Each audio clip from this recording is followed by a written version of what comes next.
Friends, आज हम discuss करेंगे सी प्रोग्राम के स्ट्रक्चर के बारे में। इस सी प्रोग्राम का जो स्ट्रक्चर होता है, इसके लिए आज मैं एक एग्जांपल ले रही हूँ। पहले इस एग्जांपल से मैं आपको बताऊंगी कि सी प्रोग्राम का स्ट्रक्चर कैसा होता है, सी प्रोग्राम में प्रोग्रामिंग कैसे की जाती है, इसमें क्या क्या इसके टोकन्स हैं जिसको यूज़ करके इसके इसके यूनिट्स जो भी है किस तरह से उनको यूज़ करके प्रोग्रामिंग की जाती है, प्रोग्राम बनाए जाते हैं। सबसे पहले hash include stdio.h। C programming जो लैंग्वेज है, सी प्रोग्रामिंग लैंग्वेज, इसमें जो प्रोग्रामिंग की जो फर्स्ट लाइन होती है वो हैश इंक्लूड stdio.h होती है, जिसका मतलब है कि हम इंक्लूड कर रहे हैं किसे, इसे हेडर फाइल कहा जाएगा। इसे हेडर फाइल कहते हैं। ये हेडर फाइल्स एक तरह से एक बॉक्स की तरह हैं जिनमें फंक्शंस होते हैं। हेडर फाइल में होते हैं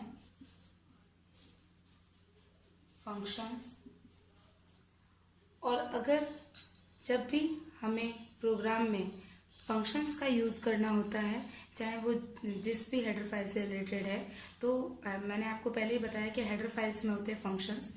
तो सी प्रोग्रामिंग लैंग्वेज में पहले से ही इसकी लाइब्रेरी में बहुत सारी हेडर फाइल्स प्री डिफाइंड है, जिसके अंदर बहुत सारे फंक्शंस हैं उससे रिलेटेड, और उन फंक्शंस को जब हमें प्रोग्राम में यूज़ करना होता है तो उससे रिलेटेड हेडर फाइल को हमें प्रोग्राम में इंक्लूड करना नेसेसरी है। इसके अंदर जैसे इसकी फुल फॉर्म होती है स्टैंडर्ड इनपुट आउटपुट, STDIO इसकी फुल फॉर्म है, स्टैंडर्ड इनपुट आउटपुट। इस .h का मतलब है हेडर फाइल, जो इसका एक्सटेंशन है। इसके बाद में हैश को कहते हैं प्री प्रोसेसर डायरेक्टिव। हैश जो होता है वो कंपाइलर सबसे पहले हैश से रिलेटेड जो भी इसके अंदर लाइंस लिखी हुई होती है, कंपाइलर सबसे पहले उसे रीड करता है और उससे रिलेटेड जो भी हेडर फाइल्स उसमें इंक्लूड की गई है उसे प्रोग्राम में इंक्लूड कर देता है, उसे ओपन कर देता है प्रोग्राम में, जिससे उससे रिलेटेड जो भी फंक्शंस है उसको यूज़ कर सके। तो हैश प्री प्रोसेसर डायरेक्टिव है जो हेडर फाइल्स को प्रोग्राम में क्या करता है, इंक्लूड करने का काम करता है। जैसे कि स्टैंडर्ड इनपुट आउटपुट, इसके दो फंक्शंस हैं, printf और दूसरा फंक्शन है scanf। जैसा कि मैंने आपको बताया कि ये स्टैंडर्ड इनपुट आउटपुट है, इट मीन्स इसमें इनपुट आउटपुट से रिलेटेड फंक्शंस होंगे। तो printf जो है वो प्रिंट करेगा, और scanf जो फंक्शन है वो स्कैन, इट मीन्स इनपुट लेने का काम करेगा। ये जो है वो आउटपुट फंक्शन है और ये scanf इनपुट फंक्शन है। अभी मैं आपको जो ये प्रोग्राम बताने जा रही हूँ, add 2 digits in C language. C language में मैं 2 डिजिट्स को ऐड करना है, एडिशन करना है। तो ये जो मैं प्रोग्राम बताने जा रही हूँ, इसके लिए मैं इसको डायरेक्ट अभी यूज़ करूँगी, printf और scanf को। इसके अलावा मैं इसके बारे में आपको बाद में और भी वीडियोस में आपको इसके बारे में डिटेल में बताऊंगी कि इसके अंदर किस तरह से वेरिएबल्स को प्रिंट कराया जाता है या वेरिएबल्स में इनपुट लिया जाता है। तो इसके बारे में हम बाद में डिस्कस करेंगे। इससे पहले हम प्रोग्रामिंग के और भी स्टेप्स के बारे में इंफॉर्मेशन मैं आपको बताती हूँ। इसी तरह मैं इसके बारे में और भी इसके हेडर फाइल्स के बारे में मैं आपको बता देती हूँ कि जैसे कि सेकंड हेडर फाइल हम यूज़ करते हैं conio.h।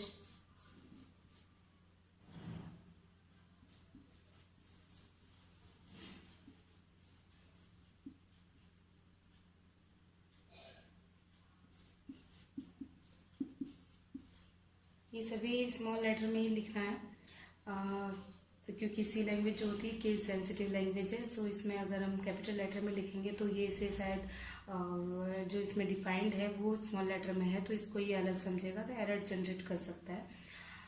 इसके बाद में जैसे ये corner dot H header file है, इसके फंक्शंस हैं, दो फंक्शंस जैसे इसके मेनली यूज होते हैं CLR SCR, और दूसरा इसका फंक्शन होता है getch। तो जैसे ये फंक्शन का साइन होता है CLR SCR है, इसका फुल फॉर्म होगा क्लियर स्क्रीन।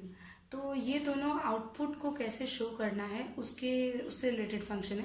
जैसे हम अगर चाहते हैं हमारा हर बार आउटपुट जो आए वो नई स्क्रीन पे आए, स्क्रीन हमेशा साफ हो, पुराना आउटपुट उस पर दिखाई ना दे, तो उसके लिए हम क्लियर स्क्रीन फंक्शन का यूज़ कर लेंगे।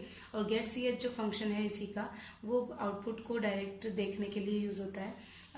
अदरवाइज़ हमको Alt F5 जो की है उसको प्रेस करके आउटपुट को शो करना होता है। इससे अदरवाइज़ हम अगर ये हम getch फंक्शन का यूज़ करते हैं तो हमारे जो प्रोग्राम है उसको कंपाइल करते ही हमारा आउटपुट शो हो सकता है।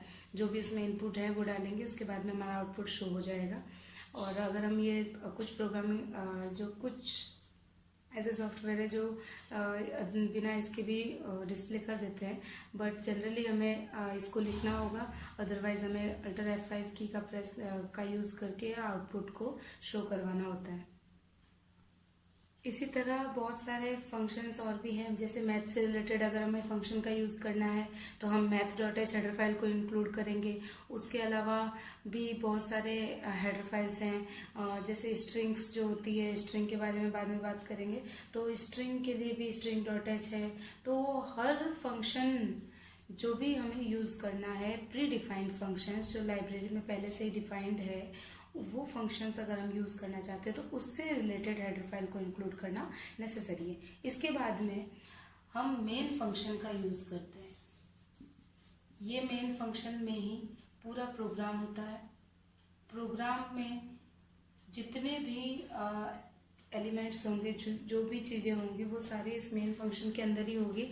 अगर हम कोई यूज़र डिफाइंड फंक्शन भी बनाते हैं, ये मेन फंक्शन जो है इसको यूज़र डिफाइंड फंक्शन ही कहते हैं, क्योंकि इसकी जो डेफिनेशन होती है, इसके अंदर जो भी हम लिखते हैं, जो भी लिखा जाता है वो यूज़र खुद लिखता है। इसके अंदर लिखा हुआ जो भी होता है वो यूज़र डिफाइंड होता है, इसीलिए इसको यूज़र डिफाइंड फंक्शन बोलते हैं।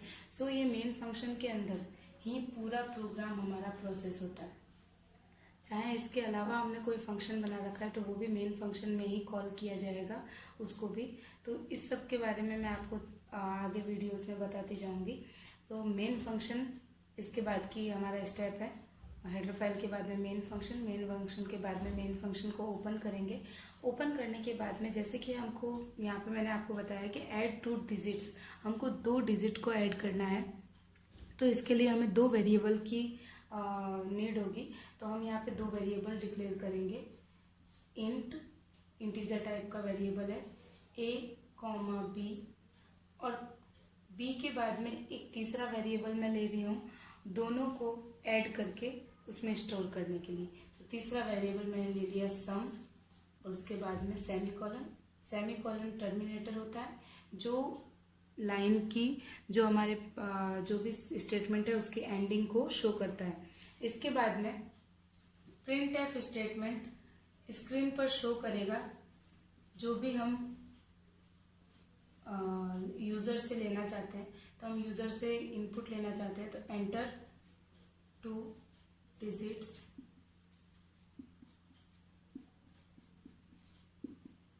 इसके बाद में स्कैनएफ है। स्कैनएफ जो मैंने आपको बताया कि इनपुट लेने का काम करेगा।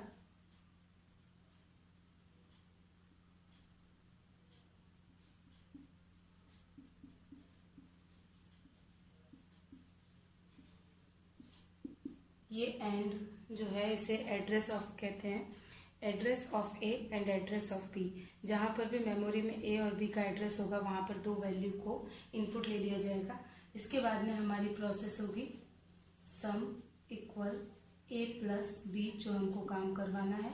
इसके बाद में हमारा आउटपुट इसमें आ चुका है, हमारा आंसर इसमें आ चुका है।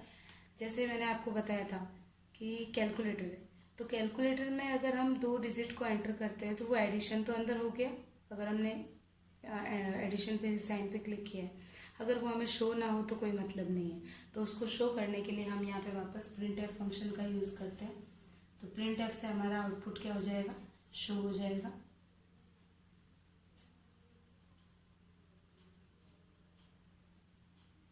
यहाँ पे मैंने लिखा some of values equal to %d। % वगैरह क्या है ये सब मैं आपको बाद में बताती हूँ इसके बारे में।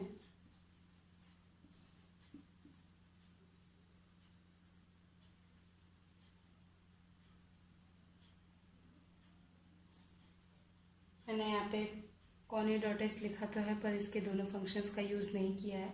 सो हम यहाँ पर जो फंक्शन है हमारा CLR क्लियर स्क्रीन, उसको यहाँ पे लिख सकते हैं और यहाँ पर हम get.ch का यूज़ कर सकते हैं। तो क्या होगा, ये किस तरह से प्रोसेस होगा, कंपाइलर हेडर फाइल को ओपन करेगा, दोनों हेडर फाइल को मेन फंक्शन में आएगा। मेन फंक्शन के अंदर ये देखेगा कि यहाँ पर 3 वेरिएबल डिक्लेयर्ड है। अगर हम इन वेरिएबल को डिक्लेयर किए बिना यूज़ कर लेंगे तो ये एरर जनरेट करेगा कि आपने ये उसे वो सिंबल समझ में नहीं आएगा कि वो क्या है। तो हम यहाँ पे वेरिएबल डिक्लेयर करते हैं। वेरिएबल के बाद में हम यूज़र से इनपुट मांगेंगे कि एंटर 2 डिजिट्स। एंटर 2 डिजिट्स के बाद में क्लियर स्क्रीन पहले यहाँ पे रन हो जाएगा, तो हमारे आउटपुट स्क्रीन क्लियर हो जाएगी। इसके बाद में एंटर 2 डिजिट्स शो होगा। उसके बाद में यूज़र 2 डिजिट्स को इनपुट लेगा, फिर वो 2 डिजिट्स ऐड होके सम में आ जाएगी और फिर वो इसको प्रिंट कर देगा। और get.ch के थ्रू प्रिंट होने के लिए get.ch के थ्रू वो डायरेक्टली डिस्प्ले हो जाएगा। अगर हम get.ch नहीं लगाते हैं तो विदाउट आउटपुट हम वापस से अपने प्रोग्राम के ऊपर आ जाएंगे। तो ये होता है प्रोग्रामिंग लैंग्वेज का स्ट्रक्चर, जिसमें पहले हेडर फाइल्स होती है, फिर मेन फंक्शन होता है। मेन फंक्शन ओपन होगा, यहाँ पर वेरिएबल्स जो लोकल वेरिएबल्स है वहाँ डिक्लेयर होंगे, इनपुट आउटपुट से रिलेटेड जो भी स्टेटमेंट्स है वो लिखे जाएंगे और इस तरह से हमारा मेन फंक्शन क्लोज हो जाएगा। तो ये होता है हमारे सी प्रोग्राम का स्ट्रक्चर। आपको अगर ये वीडियो पसंद आया, आपको अपनी इन्फॉर्मेशन जो भी आप लेना चाहते थे वो मिली हो, तो इस वीडियो को लाइक करें, शेयर करें। Thank you. आप हमारे नेक्स्ट वीडियो में और भी इन्फॉर्मेशंस को देखते रहिए। Thank you.